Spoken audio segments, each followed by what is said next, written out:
Hi, my name is Donald Stater. I'm a Senior Pain Management and Opioid Policy Advisor with the Colorado Hospital Association. I'm also an emergency physician who practices at Swedish Medical Center. Today, Colorado Hospital Association is proud to present our series on procedures that you can use in the emergency department to reduce pain and also reduce opioid usage. In this video, we're going to learn about cervical trigger point injections. They're one of my go-tos to treat headaches related to neck musculature, like tension headaches. They're also an extremely effective rescue for migraine headaches that have failed a migraine cocktail. And lastly, you can use this procedure to treat any type of pain from the neck and above. To learn about cervical trigger point injections, we're going to meet Kelsey. Kelsey is a young lady who's been having a headache for around 4 days. That headache's not associated with fevers, not associated with any migrainous type symptoms. She's also had some increased stress. And you get the idea that Kelsey might be a good candidate for a cervical trigger point injection when we actually examine her and we push on the neck. And we ask, Kelsey, does your headache get worse when we push on your neck? Yes. Yes, okay. So Kelsey is a great candidate for a cervical trigger point injection. So let's grab the items you'll need to perform the procedure. Bupivacaine 0.25% or lidocaine 1%, a 5 milliliter syringe, an 18 gauge needle to drop medications, a 1.5 inch 27 gauge needle to use on the patient, an alcohol pad or ChloraPrep, and a pair of gloves. The risk of a cervical trigger point injection is minimal if done correctly.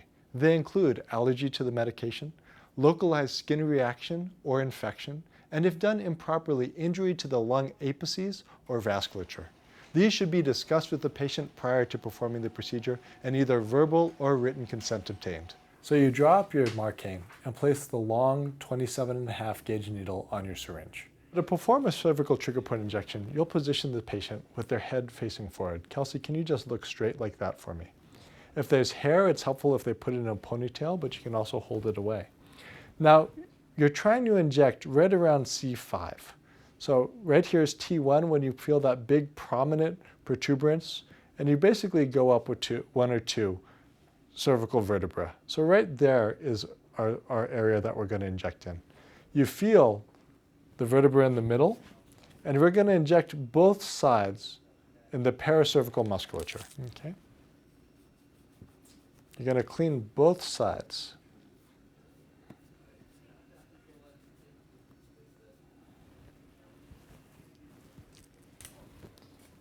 I'll oftentimes put my finger in the middle and put a decent amount of pressure for distraction. And then afterwards, Kelsey, you're going to feel a little pinch. On 3, 1, 2, 3, pinch. Okay. After the needle's in, draw back to make sure no blood, and then you'll go ahead and inject 2 cc's. Little pressure here, Kelsey. You're almost done. You're doing awesome, by the way. 1.5 to 2 cc's on each side. So you'll pull it out. Again, Kelsey, on this other side. On 3. 1, 2, 3, poke. You're doing great. Just a little bit of pressure. Patients will often take 5 to 10 minutes before they get good relief after a cervical trigger point injection. But usually with this type of headache, it's one of our best treatments. Okay, coming out. You did awesome.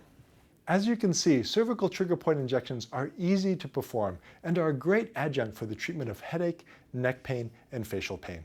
For more information on the Colorado Alto Project and on other procedures, please check out www.cha.com/alto.